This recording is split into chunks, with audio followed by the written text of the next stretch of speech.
자, 우리 하나님 말씀 보겠습니다. 창세기 2장 18절부터 보겠습니다. 창세기 2장 18절.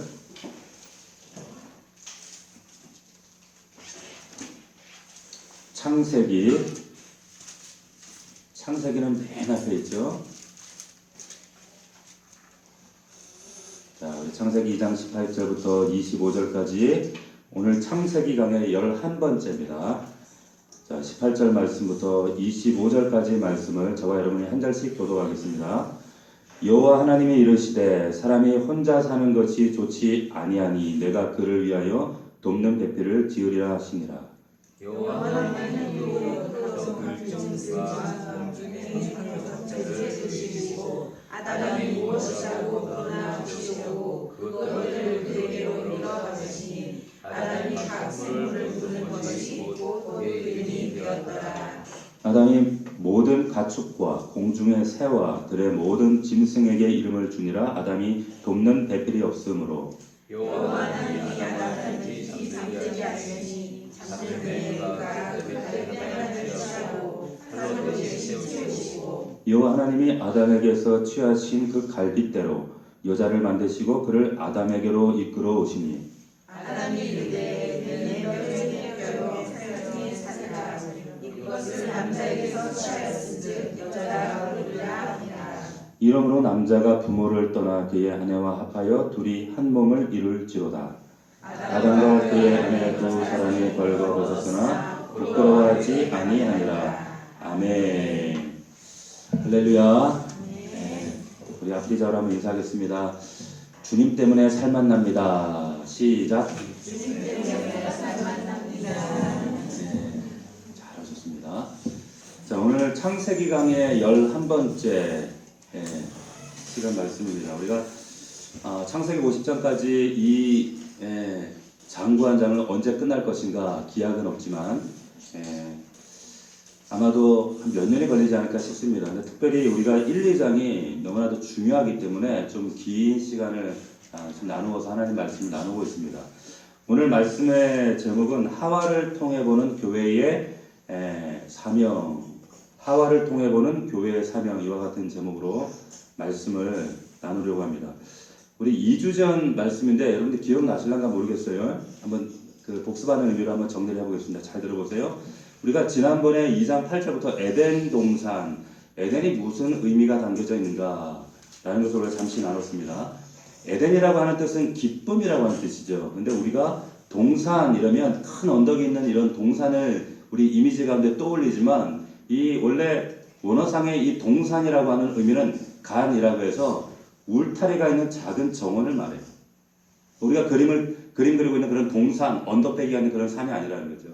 이런 간이 있는 울타리가 있는 이런 에덴의 정원이다 이렇게 이해하시면 더 원문에 가까운 뜻이 아닐까 싶습니다.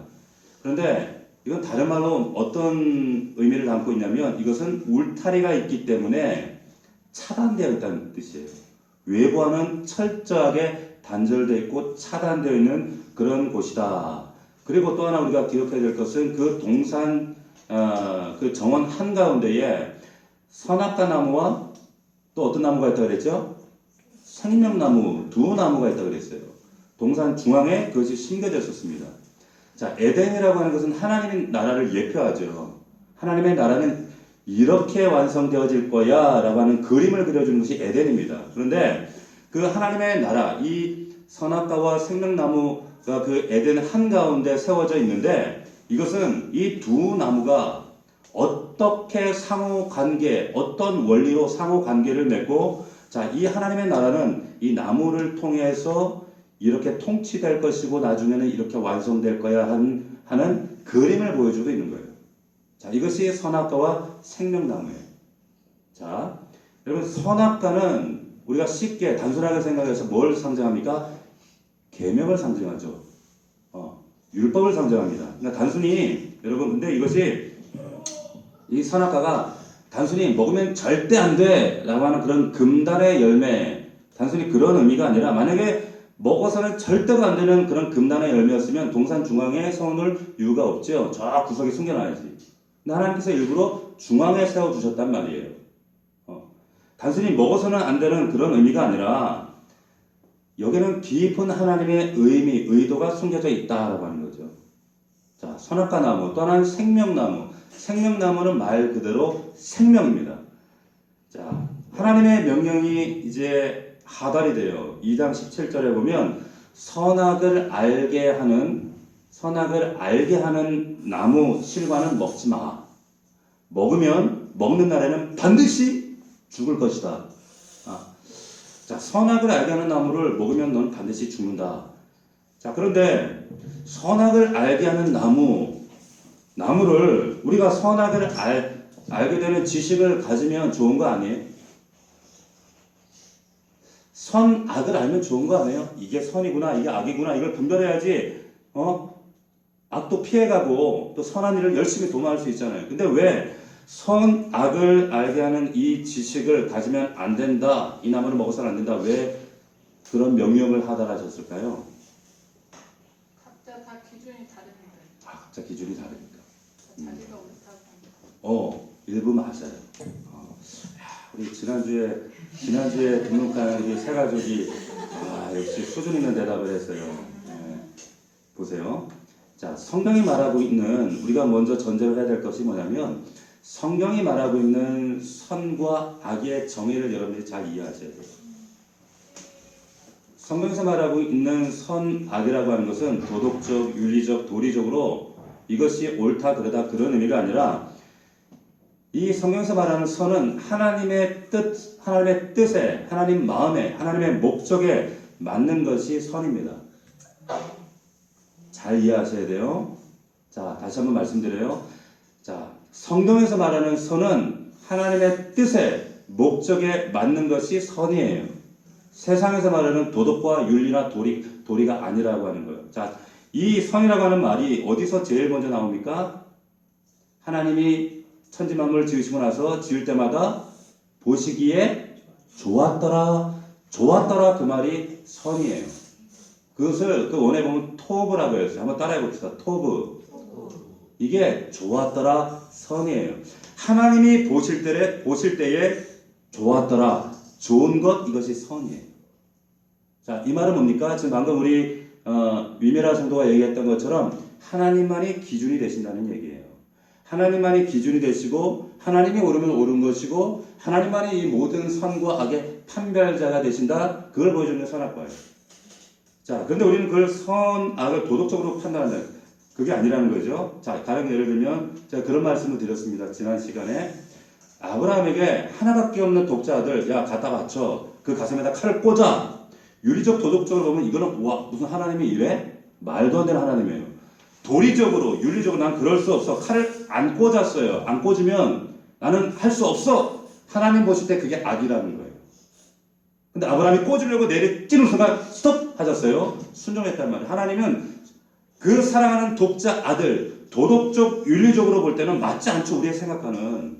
그런데 그 하나님, 도저히 이거는 인간으로서 할 짓이 못되지만 순종합니다. 왜? 그것이 하나님 보시기에 옳은 것이기 때문에 했던 아브라함의 순종을 하나님 기뻐 받으시는 거예요. 자, 가나안 땅에 이스라엘 백성이 입성 들어갔을 때, 아니, 가나안 백성들을 다 죽이는 건 이해가 돼요. 그런데 가축까지, 심지어는 연약한 여자들, 노인, 그리고 갓난 애기까지 죽이라는 거예요, 하나님이. 자, 이것을 바라보면, 야, 하나님 진짜 잔인하시네. 윤리적, 도덕적으로 이런 하나님을 어떻게 믿어? 그런데 하나님은 도리적 차원에서는 내가 이 어린아이들은 참아 죽일 수 없습니다. 그렇게 하나님 불순종할 때 사울처럼 악하다 말씀하십니다. 근데 순종하면 그것은 하나님은 선이라고 보세요. 다시 말씀드리면 선악이라고 하는 것은 기준이 누굽니까? 하나님이시라는 거예요. 하나님이 보시기에 좋았더라 하는 것은 다 선이에요. 이것이 세상에 바라보는 기준과 다른 점이라는 거죠. 자, 따라서 하나님의 계명을 상징하고 있는 이 선과 알게 하는 이 나무, 이 테스트를 통과하지 않으면, 이 시험을 통과하지 아니하면 생명나무로 접근할 수가 없다는 얘기예요.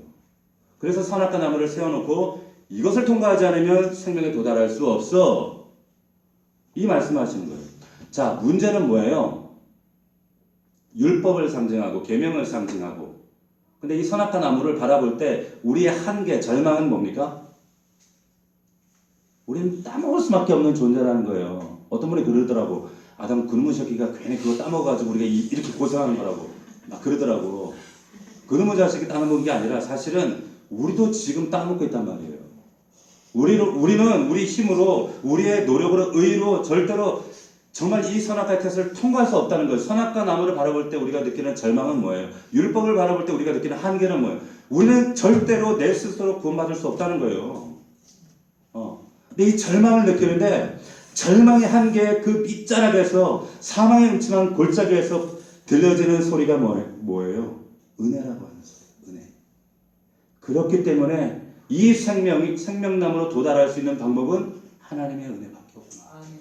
이 생명은 누군가에 의해서 나에게 주어지지 않으면 안 되는구나 라는 은혜를 발견하는 순간, 아, 나는 안 되지만 주님은 하실 수 있어 라고 하는 놀라운 은혜를 발견하게 되는 거예요. 그래서 하나님이 이 선악과 나무를 두신 거예요. 자, 보세요. 그래도 그렇지 하나님 왜 이렇게 복잡하게 선악과 나무를 두어가지고 이렇게 고생시키나? 이런 얘기를 하시면 안 된다는 거예요. 하나님께서 보세요. 선악과 나무와 생명나무를 통해서 저와 여러분들에게, 하나님 백성들에게, 자, 하나님 나라는 어떻게 완성되어질 것이고 어떻게 통치될 것이고 요한계시록에 보여지는 것처럼 하나님 나라는 이렇게 완성될 거야. 그런데 티끌에 불과한, 우리는 티끌로 지어졌잖아요. 티끌로 지어진 연약한 우리는 정말 스스로 내 힘으로, 내 능력으로는 하나님 이 선악과의 시험을 통과할 수 없고 계명을 지킬 수 없다. 다시 말하면 나는 정말 죽을 수밖에 없다는 거예요. 나는 죽을 수밖에 없는 존재이기 때문에 죽음의 지배를 받을 수밖에 없는 이런 절망과 한계를 우리가 절감하게 될 때 나는 누군가로부터 생명이 주어져야 돼 라는 사실을 발견해요. 자, 이 선악과와 생명나무의 이 상호관계가 그려내고 있는 하나의 완성된 그림이 여러분 어디에서 직결될까요? 적실하게, 선명하게. 어디에 나타날까요? 십자가예요. 예수 그리스도의 십자가에 이 선악과 나무와 생명나무가 완전하게 선명하게 녹아져 있어요. 그래서 그 십자가 안에 선악과를 따먹고 죽어야 할 죄인이 십자가에 달려있고, 그리고 생명을 먹고 다시 부활한 자로 생명나무의 열매를 먹고 산 자들이 함께 그 안에 십자가 안에 다 들어있는 거예요. 할렐루야. 이게 십자가 은혜란 말이에요. 그 십자가의 능력을 우리가 가지고 있단 말이에요. 자, 하나님 당신의 뜻과 계획에 따라서 천지 만물과 인간을 창조하시고 보시기에 심히 좋았더라. 너무 좋았다.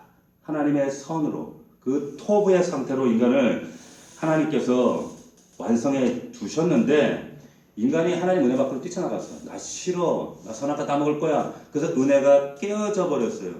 은혜가 깨어져 버린 그 상태. 네가 선악과 따먹으면 너는 정령 죽을 것이다 라고 말씀하셨는데, 뛰쳐나가는 날 결국 죽게 돼버린 거예요. 죽게 됐어. 반드시 인간은 죽어야 돼요. 근데 거기에서 인간이 스스로는 이제 선악과를 따먹고 멸망할 존재가 되었기, 죽은 존재가 되었기 때문에 생명나무 실과를 먹을 수 있는 그 자리가 나아갈 수가 없는 거예요. 그럼에도 불구하고 하나님은 이 선악과 나무와 생명나무의 그림을 딱 보여주시면서, 그럼에도 불구하고 하나님의 나라는 이 생명나무를 반드시 먹게 하시는 하나님의 은혜가 작동되고 있어. 그런 인간을 하나님은 끝까지 포기 안 해. 끝까지 널 구원할 거야 라고 하는 말씀이 구약과 신약 약속이에요. 그 완성이, 창세기의 이 그림이 여러분 요한계시록 21장에 가면 선명하게 완성되어져 있어요. 너무 놀라운 하나님의 은혜예요. 자, 이제 오늘 말씀, 이제 지난주까지 말씀이었어요. 자, 오늘 말씀은 이제 인류 최초의 결혼식이 등장합니다. 단순히 남자가 여자 만나서 결혼했다, 인류 최초 남녀가 결혼했다라고 하는 의미가 아니라, 여기 이 의미는 이제 하나님의 구속, 앞에서 말한 하나님의 그 은혜로 말미암는 이 두 나무를 통한 하나님의 완전한 구원의 은혜를 설명하고, 이제 그것을 위해서 하나님은 뭘 의도하시는가 하면 교회를 말씀하십니다. 교회. 자, 여기 18절 말씀 한번 다시 봅시다. 18절. 우리 다시 한번 읽어봅시다. 시작. 여호와 하나님이 이르시되 사람이 혼자 사는 것이 좋지 아니하니 내가 그를 위하여 돕는 배필을 지으리라 하시니라. 아멘. 우리 결혼식장에서 많이 들었던 말씀. 그런데 여러분 여기 자세히 보시면 우리가 유념해서 보셔야 될 말씀이 있어요. 그게 뭐냐? 여기 좋지 못하다. 좋지 못하다는 그런 말씀이 나오죠. 자, 이게 그럼 앞에서 말한 어떤 단어와 여러분들이 연관하셔야 돼요. 어떤 단어? 어떤 단어와 연관해야 돼요? 토부와 연결하세요. 토부와. 그러니까 하나님이 보실 때에 좋지 못하다, 토부하지 못하다는 것. 이것이 로 토부예요. 부정어로 로 토부. 선하지 못하다는 거예요. 뭐가? 남자가 독처하는 게, 혼자 있는 게. 그러니까 이 자리에 남자가 혼자 오시면 안 돼요. 짝꿍은 어디 남자를 데려와요. 남자. 네. 여자도 마찬가지예요. 독처 혼자 있으면 안 돼요. 여기 혼자 오신 분들은 다 남편과 아내를 데려오시기 바랍니다. 할렐루야. 자, 여담이었고. 자, 그래서 독처하는 것이 하나님 보실 때 안타까우셔서 아담을 전신 마취를 시키셨어요. 그래서 아담이 잠드니까 옆구리를 열어가지고 뜯어가지고 내장을 헤집어가지고 옆구리에 뼈를 뜯어서 그 뼈로 여자를 만듭니다.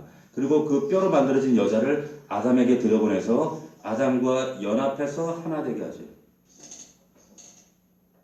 잘 보세요.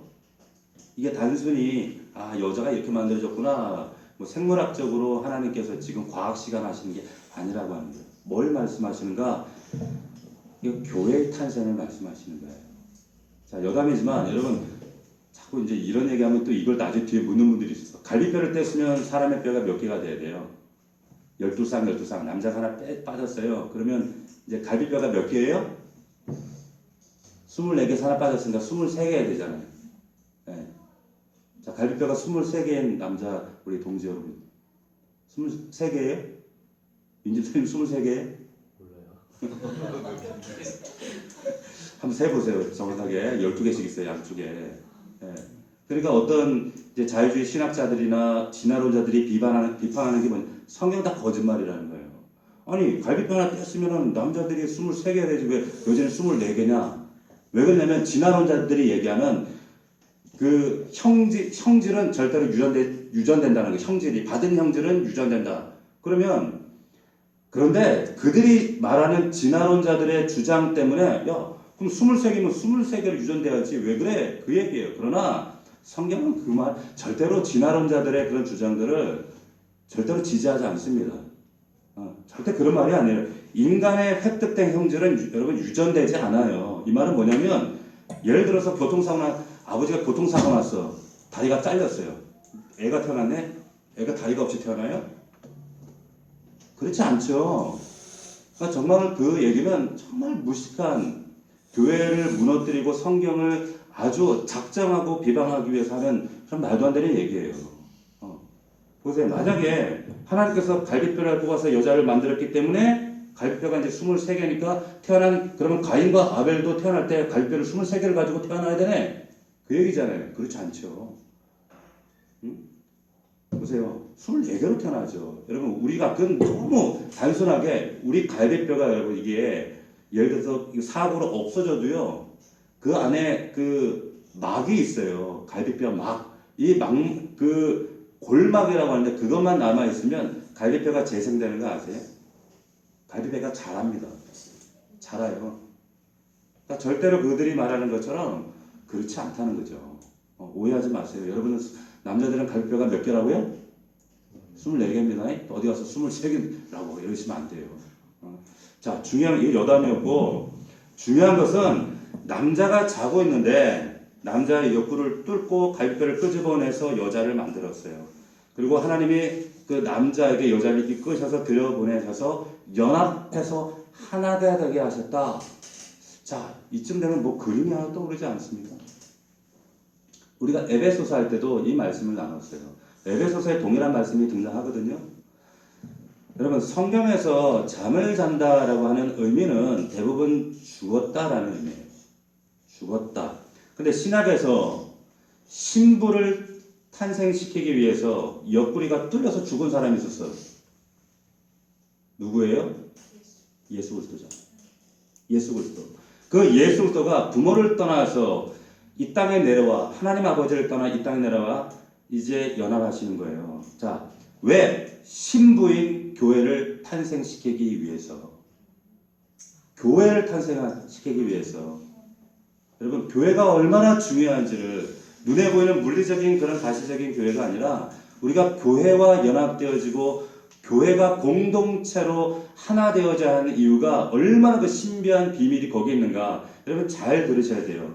이 교회 신부인 교회를 탄생시키시기 위해서 하나님 아버지 곁을 떠나서 보좌를 버리고 이 땅에 내려오셔서 자신의 죽음을 통해 살찌고 피 흘려서 옆구리를 터뜨려서 그리고 자기의 신부를 끄집어내서 만들어진 게 뭐라고요? 교회라고 하는 거예요. 교회. 네.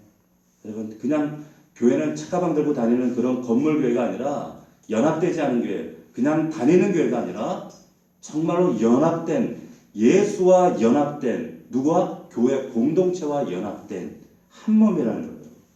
여러분 한번 생각해 보시겠어요? 아담은 부모가 없잖아요. 그죠? 굳이 부모라면 하나님의 아버지지. 그런데 여기 아담과 하와를 결혼시키면서 남자가 부모를 떠나 여자와 한 몸을 이룬다. 아니 부모도 없는데 부모를 떠날 부모가 어디 있어?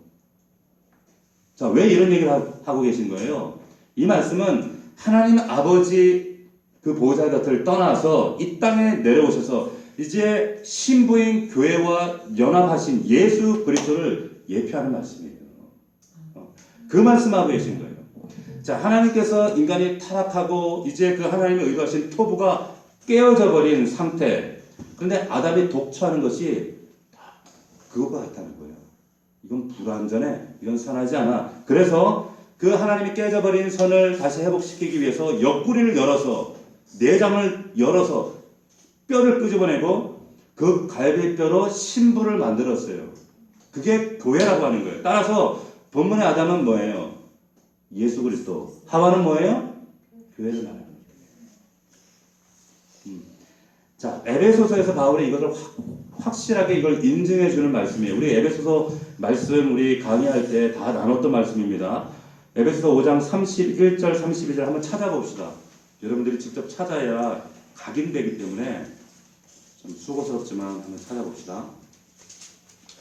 에베소서 5장 31절. 에베소서는 저 갈라디아서 뒤에 있죠. 여러분 또 갈라디아서는 어디 있어요? 더 이랬습니다. 또. 자, 갈라디아서 다음에 에베소서 페이지 315면 에베소서 5장 31절 32절 우리 같이 한번 읽어봅시다. 시작. 그러므로 사람이 부모를 떠나 그의 아내와 합하여 그들이 한 육체가 될지니 이 비밀이 크도다. 나는 그리스도와 교회에 대하여 말하노라. 자, 이것을 그리스도와 교회에 대해 말한다는 거예요. 단순히 결혼, 부부간의 문제가 아니라 이것은 그리스도와 교회의 연합에 대한 이야기를 나누는 거예요. 그래서 이 창세기의 언어를 통해서 예수 그리스도와 교회가 어떻게 이 구속의 완성을 위해서 하나님 나라 완성을 위해서 어떻게 이것이 통치되어지고 만들어지고 이루어질 것인가 이것을 창세기 언어로 좀 모세가 기록을 하고 있는 거예요. 여러분 놀랍지 않습니까? 자, 그런데 보세요. 2장에서 이 단계를 이제 점체법으로 설명을 해나가요. 첫 번째, 하나님이 인간을 만드시고 짐승과는 달리 그 인간에게 생기를 넣어서 생명이 되게 하셔서 동물과는 다른 하나님의 생기를 받은 존재로 살게 하시는 존재. 이게 인간의 특질이에요. 두 번째, 그래서 이제 이걸 연합시키는 거죠. 그리고 두 번째, 에덴 동산에 앞서 말씀드린 것처럼 이 선악과의 테스트를 통과해서 생명나무를 두셨어요. 이 생명나무. 그래서 하나님 백성은 하나님의 생명인 생명나무의 실과를 먹게 될 것이다 라고 하는 힌트. 세 번째, 아담에게서 지금 하와가 나온 것처럼 자, 이렇게 연합시키시고 결혼시키신 것처럼 하나님의 신부 교회는 반드시 하나님의 생명을 받아서 예수 그리스도 안에서 나와야 되는 거예요. 잘 들으세요. 교회는 예수 그리스도 안에서 나와야 되는 거예요. 아멘입니까? 이게 무슨 말이냐면 보세요. 여러분 제가 어떤 성도집에 가서 이런 얘기를 했어요. 한국에 교회들이 많아요. 자, 한국에 또 병원들이 많아요. 하지만 다 같은 교회고 다 같은 병원이지 않습니다. 그렇죠? 그렇기 때문에 우리도 구별해서 병원을 찾아가요. 마찬가지로 한국에 많은 유형의 건물의 교회들이 있지만 그 교회들이 예수 그리스도 안에서 나왔느냐? 다시 말하면 예수 그리스도와 생명의 유기적 관계 안에 있는 교회이냐? 좀 더 깊이 나가면 그 교회 안에 모인 구성원 한 사람 한 사람이 예수 그리스도의 생명의 기운을 받고 생명을 받아서 예수를 말미암은 중생과 거듭남을 경험한 사람인가? 그렇지 않으면 그것은 교회가 될 수 없어요. 커뮤니티는 될지 모르지만 교회는 될 수 없습니다. 그렇기 때문에 여러분들이 정말로 우리 넘치는 교회 안에 있다는 것이 은혜인 줄 믿습니다. 은혜예요.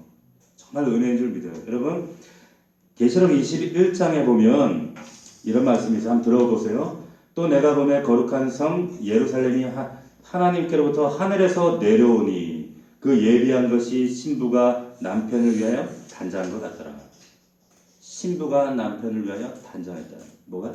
교회가. 이게 교회의 정체성입니다. 이것이 교회의 정체성. 구약으로부터 신약에 이르기까지 교회가 무엇이고 교회가 어떻게 태동될 것이고 만들어질 것이고 일목요연하게 쫙 설명했어요. 자, 여러분 교회는 그냥 우발적으로 그냥 뚝 하고 나온 게 아니라는 거예요. 창세기 때부터 창세전부터 그리고 하나님이 태초에 계획하시고 작성하시고 섭리하신 그림 속에 세워진 것이 교회고 그 교회가 누구예요? 따라합시다. 나예요, 나. 여러분이라니까? 이 교회 공동체가 얼마나 여러분 놀라운 신비, 예수부터의 신비와 능력을 담고 있는가. 여러분들 그걸 아셔야 된다는 거예요. 하나님께서 아담만 지으시고 안식하신 것이 아니라 하와도 지으시고 안식하셨다는 사실, 그 의미가 무엇인지 여러분들이 잘 기억하세요. 그냥 심심해서 여자 만든 게 아니라는 거예요. 분명한 목적이 있다는 거죠. 자, 그래서 에베소서 1장 23절 다시 한번 찾아봅시다. 에베소서 1장 23절. 지금 교회의 비밀을 말씀하고 있는 거예요. 교회의 하나님의 약속과 비밀이 뭔가? 왜 교회를 하나님이 우리에게 허락하셨는가? 나를 왜 교회로 부르셨는가? 왜 넘치는 교회 공동체로 부르셨는가? 1장 23절 우리 같이 읽습니다. 시작. 교회는 그의 몸이니 만물 안에서 만물을 충만하게 하신 자의 충만이다. 할렐루야. 자, 교회는 예수 그리스도의 충만이라는 거예요. 할렐루야. 충만이라니까. 충만. 여러분 충만하기를 원하세요? 여러분 하나님의 완전한 축복의 상태, 토부와 하나님의 은총과 생명과 모든 것이 완전한 상태. 어디에서? 교회에서. 근데 그 충만이 어디에서 이루어져요?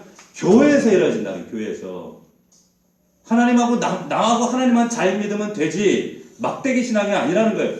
반드시 하나님은 대신관계, 대인관계, 그것이 훈련되어지고 만들어지는 교회라고 하는 공동체 안에서 충만을 세워가셔요. 교회 안에서 믿을 수 있기를 축원합니다. 자, 이걸 모르면 여러분 이 교회의 비밀을 모르기 때문에 이 교회를 통해서 주시는 이 충만, 여러분들이 이 충만, 내 주머니를 충만하게 해주실려나? 내 지갑을 충만하게, 이런 차원의 충만이 아니라는 거예요. 여러분의 영육간의 모든 완전한 충만한 상태, 하나님은 에베소서 말씀에 의하면 하늘에 속한 모든 신령한 복, 그 충만을 주시겠다는 거예요. 어디에서? 교회에서. 교회와 연합된 자에게. 근데 그것도 모르고 에이 뭐 하나님하고 나하고만 잘하면 되지 뭐 내가 뭐. 그리고 교회 차가방대로 일주일에 한번 교회 갔다가 하나님 왔어요 도장내고 적설하듯이 돈 하나 딱 던지고 가고 교회와는 아무 상관없이 절대로 교회는 다닐 수 있을지 모르지만 충만은 경험할 수 없어요. 하늘에 속한 신령한 복은 누릴 수 없어요. 여러분 기억하십시오. 자, 그래서 창세기를 통해 교회가 없이는 예수 그리스도가 마치 독처하는 모습과 같다라고 하는 거예요. 자, 한 가지 중요한 사실이 오늘 본문에 있습니다. 그게 뭐냐면 신부인 교회는 다시 한번 말씀드리지만 오직 그리스도에게만 나오는 거예요. 그리스도 안에서 나오는 거예요. 다시 한번 말씀드려요. 여러분, 교회는 여러분은 반드시 그리스도 안에서 나와야 돼요. 안에서. 자, 하나님께서 하와가 굳이 이렇게 갈비뼈로 만들었을까? 굳이 다른 재료도 많은데 살 좀 부드럽게 만들지. 여자를 어떤 분은 우스갯말로 여자를 뼈로 만들어가지고 그렇게 남편을 찔러댄다고 그러더라고. 있거나 말거나. 찌르지 마세요 남편 좀 제발. 자, 왜 굳이 사람의 내장을 헤집어가지고 뒤집어가지고 뼈를 가지고 여자를 만드신 이유가 뭔가? 이것이 바로 예수 그리스도 그 교회의 탄생이 어떠할 것인가라고 하는 것을 선명하게 보여주시는 그림이에요. 하나님의 백성들은 예수 안에서 나와야 돼. 무슨 말이냐? 그럼 우리 교회가 브릿지 하죠. 아멘의 문 들어오시면 생명의 다리. 그래서 생명의 다리를 그려서 예수 그리스도 당시 어떻게 단절되었습니다. 아시죠? 윤 집사님? 생명의 다리 브릿지. 우리 넘치는 성도들은 이거 다 해서 아셔야 돼요.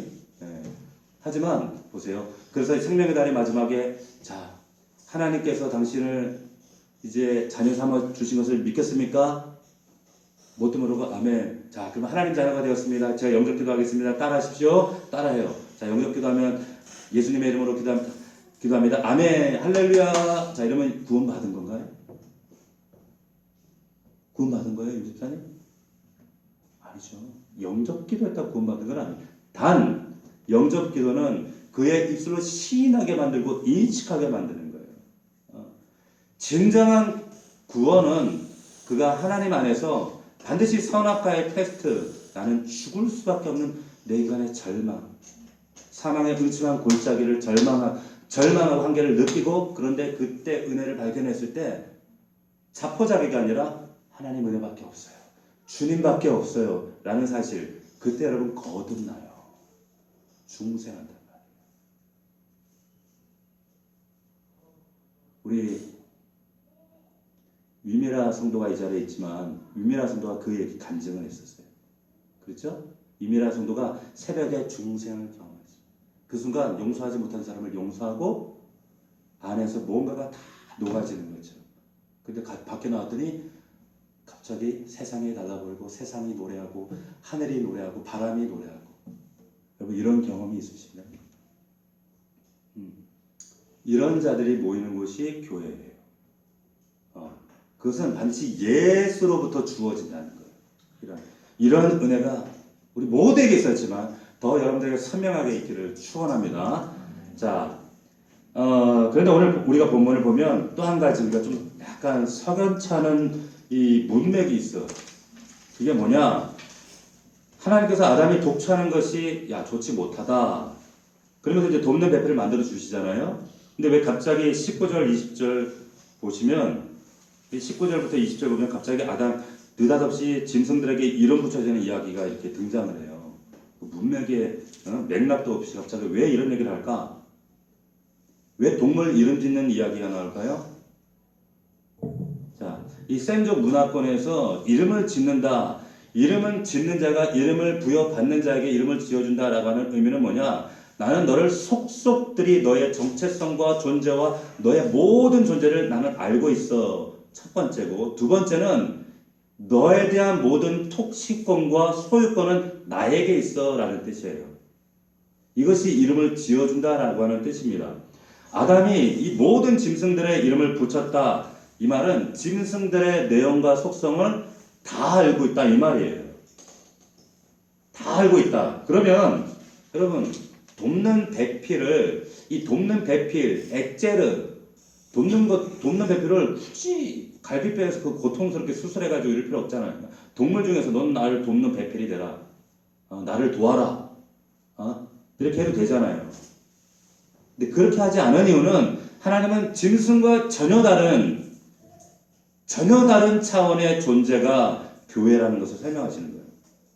이 짐승, 세상으로 상징되어지는 이 짐승과는 다른 구별되어진 하나님의 존재 속성 안에서 끄집어내는 것, 예수 그리스도 그 속성 안에서 끄집어내는 게 교회 저와 여러분인 줄로 믿습니다.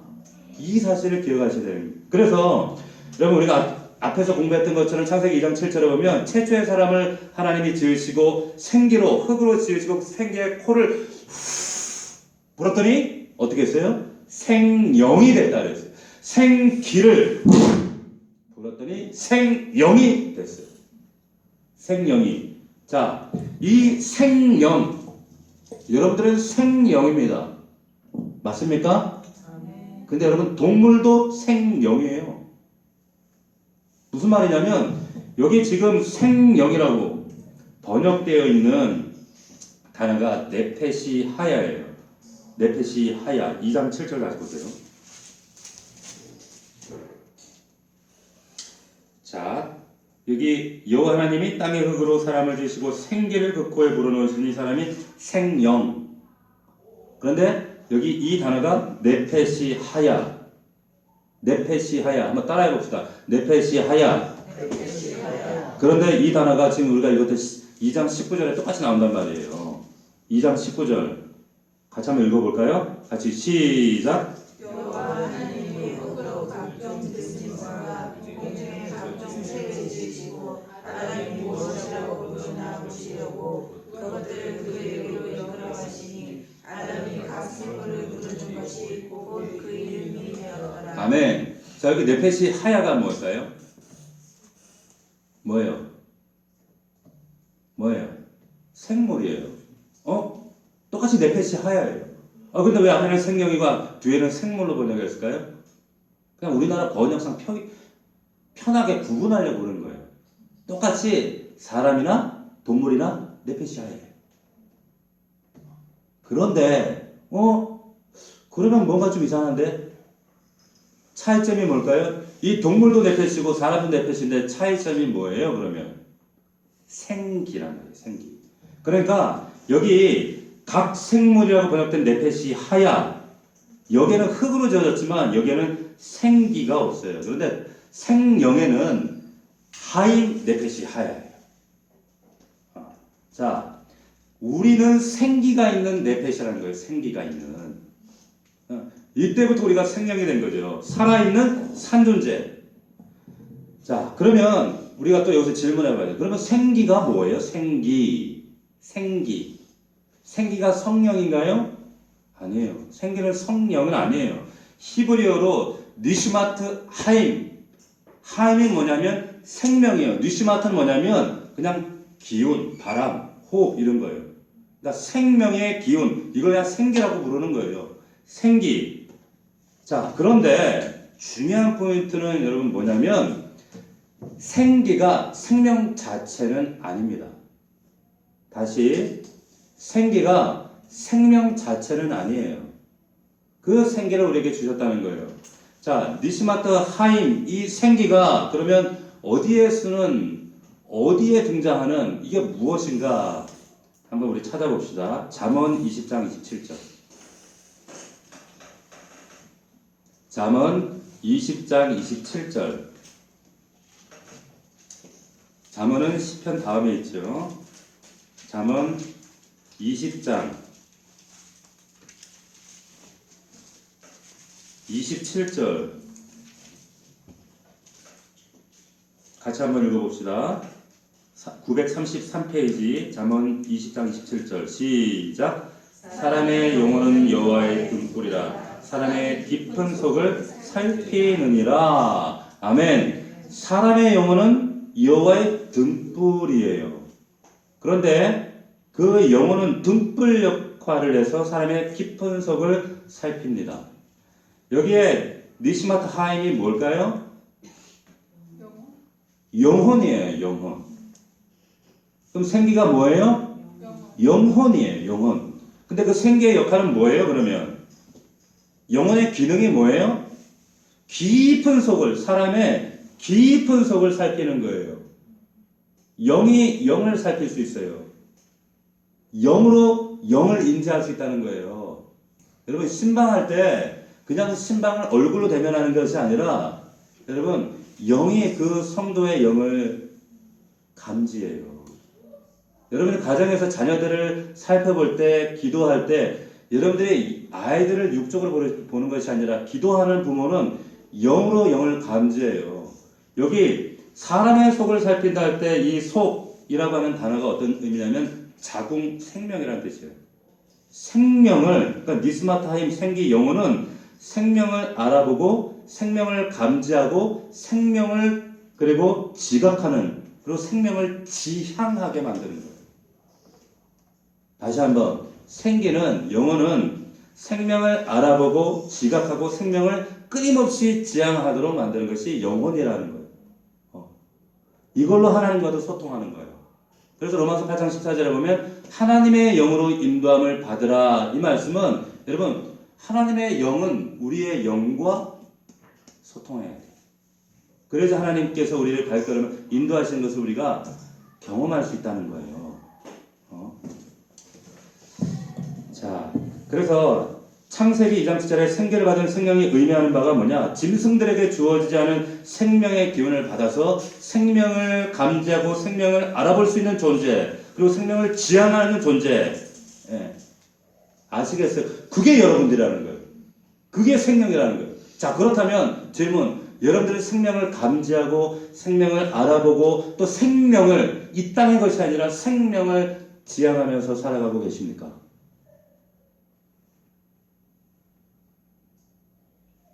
자, 이것이 신앙생활 속에서 질문이에요. 끊임없이. 나는 생명을 알아보고 생명을 감지하고 생명, 이 땅의 것이 아닌 영원한 하나님 나라의 생명을 지향하며 살고 있는가?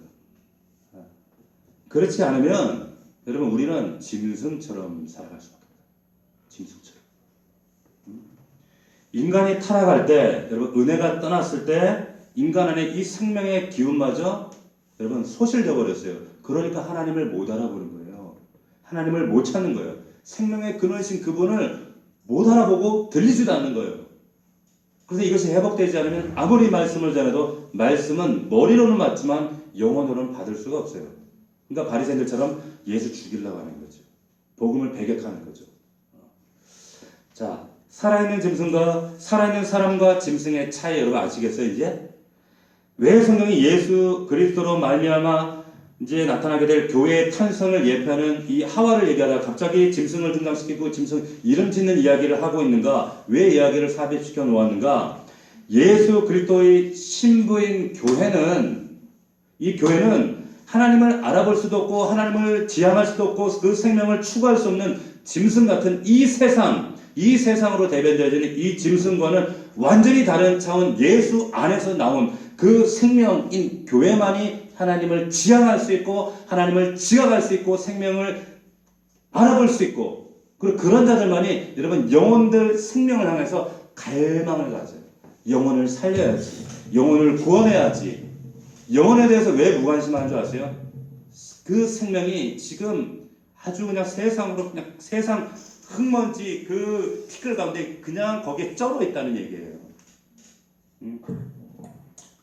자, 교회는 여러분 우리 넘치는 교회는 예수 그리스도로 말미암아 새롭게 탄생된 교회입니다. 아멘입니까? 아멘. 아멘이죠. 그렇기 때문에 하나님의 생명을 알아봐야 돼요. 지각해야 돼요. 그리고 느껴야 돼요. 끊임없이 하나님의 생명을 갈망하셔야 돼요. 자, 이것이 교회에게 주신 사명이라는 거예요. 믿을 수 있기를 축원합니다. 두 번째, 우리 한 가지만 더 보면 여기 돕는 배필이 나와요. 돕는 배필. 이 돕는 배필 오해하지 마세요. 그냥 여자는 남자를 조력자, 돕는 사람이 되어야 돼. 이런 의미가 아니에요. 절대 그런 의미가 아니라 에제르 케네그또라고 하는 이 말은 그에 상응하는 도움이다. 그에 상응하는 돕는 자라는 거예요. 누가? 여자가 누가? 교회가. 이 말은 뭐냐면 하나님께서 교회를 하나님의 아들이신 예수 그리스도와 상응하는 존재로 만드신 게 교회다라는 거예요. 예수 그리스도와 상응하는 존재가 교회라는 거예요. 믿을 수 있기를 축원합니다. 여러분은 예수 그리스도와 상응하는 존재라니까. 그러니까 교회가 가치 있다는 거예요. 예수 그리스도께서 갈빗뼈로 만들어진 교회. 그러니까 예수 그리스도의 특질과 특성과 그리고 그의 원리와 삶의 그리고 십자가의 능력 이런 것들이 나타나야 돼요. 아담의 하와를 보고 내 뼈 중에 뼈요 살 중에 살이다. 그 연합했잖아요. 마찬가지로 정말로 우리가 그리스도 안에서 나온 우리 교회라면 예수 그리스도가 우리 교회를 바라볼 때 내 뼈 중에 뼈요 살 중에 살이다라고 하는 고백이 나와야 된다는 거예요. 그 말은 뭡니까? 예수의 특성, 예수의 십자가의 삶의 원리, 십자가의 복음, 자기 부인 이게 나와야지. 그런데 여전히 그건 없고 세상의 원리가 가득해, 힘의 논리가 가득해, 세상 성공주의가 가득해. 너 가짜라는 거지. 하늘의 생명을 알아보고 그리고 지각하고 그 하나님의 생명 근원을 지향하는 이 땅의 티끌 같은 짐승 같은 그 세상이 지향하는 것들을 바라보지 아니하고 정말 보세요. 흙에 속해 있으면 티끌 같은 세상 그 흙에 속한 사람들이 원하는 건 땅에 속한 것만 그냥 어떻게든 쟁취하려고 쫓아간단 말이에요. 하나님께서 이 타락한 짐승 뱀을 저주하실 때 뭐라고 저주하셨습니까? 네가 흙 속에서 기어다니면서 흙을 먹고 살리라고 하셨어요. 저주입니다 이거. 이 땅의 수많은 인간들의 모습을 보고 마치 보세요. 흙 속에서 뒹굴면서 흙 속에 있는 것들을 추구하고 흙에서 나오는 것들을 배불리며 살려고 하는 모습이에요. 절대로 이렇게 살 수는 없어요. 우리 생명의 기운이 있는 사람들은 생명에 된 자들은 그래도 목사님보다 뭐 착하게 사는 사람도 많고 나름 그래도 뭐 세상에서 열심히 사는 사람도 있는데요. 그런데 그렇게 세상에서 생명의 지향점 없이 살아가는 그 모든 것들을 성경은 뭐라고 얘기하냐면 그것 자체가 저주라는 거예요. 저주예요. 아무리 그들이 보세요. 생명 없이 생명을 알아보지도 못하고 지각하지도 못하고 생명을 지향하지도 못하고 생명을 원하지도 않고 그들이 행하는 모든 게 저주라는 거예요. 아무리 윤리적으로나 도덕적 잣대를 볼 때 그들이 세상 사람들이 그렇게 착하게 사는 선한 사람들도 얼마나 많이 있습니까? 그러나 그런 것들을 하나님 앞에 다 저주받은 모습이에요. 자, 우리 누가복음 한번 찾아보겠습니다. 누가복음 17장 한번 찾아보고 우리 말씀을 맺겠습니다. 누가복음 17장 26절.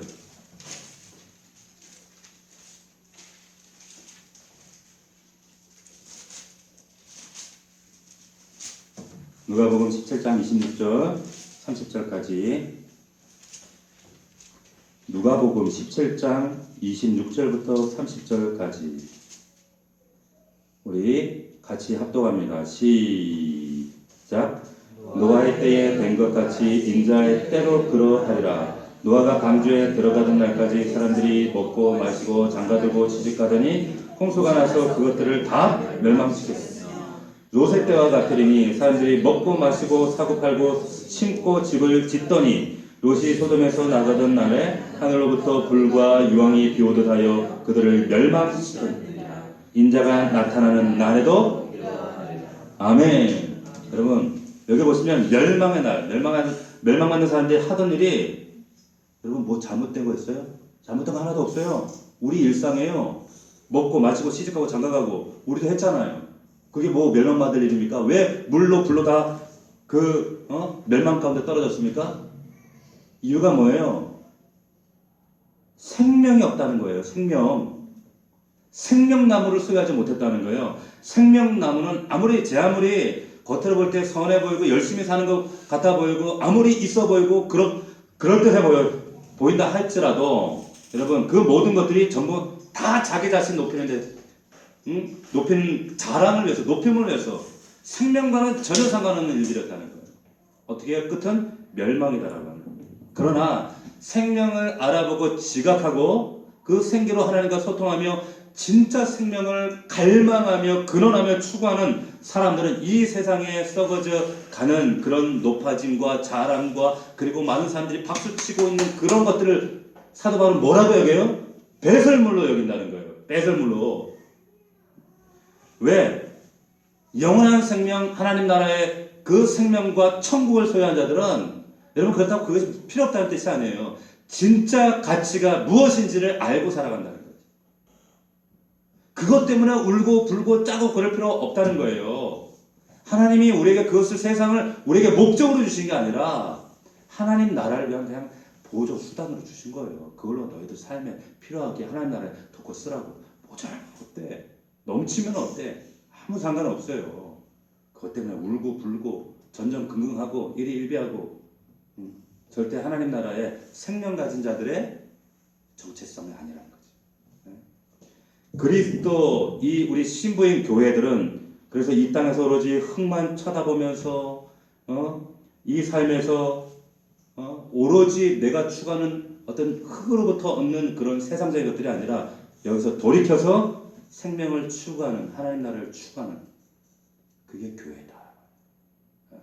그런 여러분들이 될 수 있기를 주의 이름으로 축원합니다. 이게 교회예요. 그래서 이 완전한 생명의 공동체를 이루어 나가기 위해서 우리가 서로 격려하고 위로하고 넘어진 자 일으켜주고 뒤처진 자 잡아당겨주고 교회는 나만 열심히 해서 천국 가면 되지가 아니라고 하는 거죠. 그래서 에베소 말씀에 하면 교회는 함께 지어져가는 것이다 라고 하십니다. 할렐루야. 이게 교회예요. 자, 말씀을 맺겠습니다. 하나님은 여러분들을 너무 소중하게 여기세요. 그래서 예수 그리스도의 핏값을 지불해서 옆구리 끄집어내서 만든 것이 교회예요. 이 교회를 통해서 하나님 이루실 일은 뭡니까? 충만이에요. 충만. 여러분들을 통해서 하나님의 행하실 놀라운 일들을 기대하십시오. 바라보십시오. 눈에 보이는 것 때문에 좌절하고 낙심하고 실망하지 마시고 우리에게 정말 더 큰 이 놀라운 교회의 그림과 하나님 나라의 큰 그림을 바라보세요. 보면 여러분 아이고 내가 옛날 저는 어릴 때 있잖아요. 내 인생의 전부 제가 초등학교 때 내 인생의 전부는 뭐였게요? 딱지가 내 인생의 전부였어요. 동그란 딱지. 이거 문어놓고 엄마가 뺐으면 버릴까 싶고 이 땅속에 묻어놓고 숨겨놓고 집에 들어갈 때 숨겨놓고 그걸 엄마한테 들켜 뺏기는 날 내 인생의 모든 좌절과 슬픔과 막 어찌하여 주님 내게 이런 시련을 주시나이까 이 사망의 골짜기 사망의 음침한 골짜기를 왜 지나가십니까 하면서 딱지 때문에 울었거든요. 우리가 그러고 있단 말이야. 하나님 앞에 지나가 보면 얼마나 한심합니까? 그렇죠?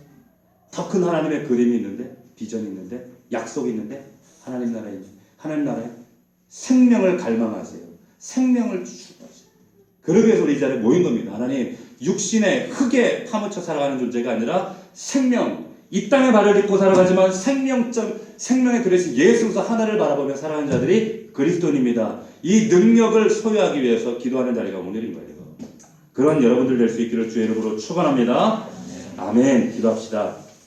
살아계신 아버지 하나님, 우리가 연약하여서 이 땅의 것들을 추구하고 이 땅의 것에 파묻혀서 하나님의 은혜를 소유하지 못하고 생명을 바라보지 못하고 하나님의 생명의 그 생명된 하나님 우리의 부르심을 깨닫지 못하고 살 때가 얼마나 많습니까? 아버지 도와주시옵소서. 오늘 약속의 말씀을 붙들고 하나님 우리를 교회로 부르신 그 놀라운 하나님 약속과 그 신배를 깨닫게 하여 주시옵시고 아버지 하나님께서 나를 통해 행하실 그 놀라운 하나님 나라의 비밀을 누릴 수 있도록 도와주시옵소서. 내 삶에 여러 가지 고난과 어려움과 눈물과 아픔과 괴로운 일들이 많지만 아버지 말씀 붙들고 승리하겠습니다. 약속을 붙들고 승리할 수 있도록 도와주시옵소서. 우리 간절한 말씀을 간절하게 우리 말씀을 붙들고 우리 주여 세 번 부르고 뜨겁게 우리 부르시죠. 간구하겠습니다. 주여 주여 주여